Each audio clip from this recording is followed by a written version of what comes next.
La coopération culturelle se développe de manière active entre la Russie et le Gabon, avec la venue en 2016, pour la première fois en Afrique centrale, et précisément à Libreville, du ballet de Moscou, la classique.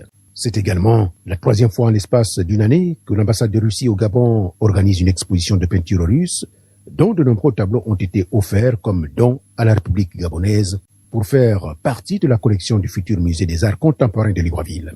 L'histoire des relations entre les deux pays remonte à la période soviétique, un 15 octobre 1973, et depuis, les années se sont écoulées, les deux pays ont entretenu des liens amicaux dans de nombreux domaines. Après donc l'éclatement de l'URSS, la Russie, qui après une période d'absence, s'investit ces derniers temps sur le continent africain, y compris au Gabon. En matière de coopération dans le secteur de l'éducation, par exemple, plus de 450 jeunes Gabonais ont été formés dans les universités et grandes écoles de l'ex-Union soviétique et de la Fédération de Russie. Malgré le volume assez modeste des liens commerciaux entre les deux pays, les échanges dans ce domaine entre Libreville et Moscou ont atteint 48 millions de dollars en 2017, l'équivalent de 31 milliards de francs CFA, soit une augmentation de plus de 11 milliards de nos francs. Et l'intérêt des entreprises russes pour le marché gabonais ne cesse de s'accroître depuis ces derniers temps, notamment dans les secteurs comme l'exploration géologique, l'exploitation des ressources minières ou de l'énergie.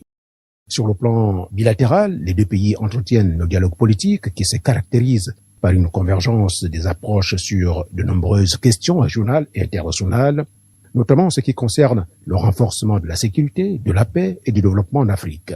Un aspect d'ailleurs qu'Ali Bongo Ondimba a rappelé à son homologue russe Vladimir Poutine le 15 juillet 2018 à Moscou. Monsieur le Président, je suis venu vous dire que, et vous le savez déjà, que l'Afrique a besoin de vous. Je suis content de voir la partie russe s'impliquer dans un conflit qui est proche de nous, le conflit de la RCA. Et il serait bon donc que nous puissions conjuguer nos efforts ensemble pour pouvoir amener la paix. Avant Ali Bongo, Vladimir Poutine avait reçu en avril 2001 au Kremlin feu président Omar Bongo Ondimba. Ce fut alors la première visite d'un chef d'État gabonais en Russie depuis l'établissement de relations diplomatiques entre les deux pays en 1973.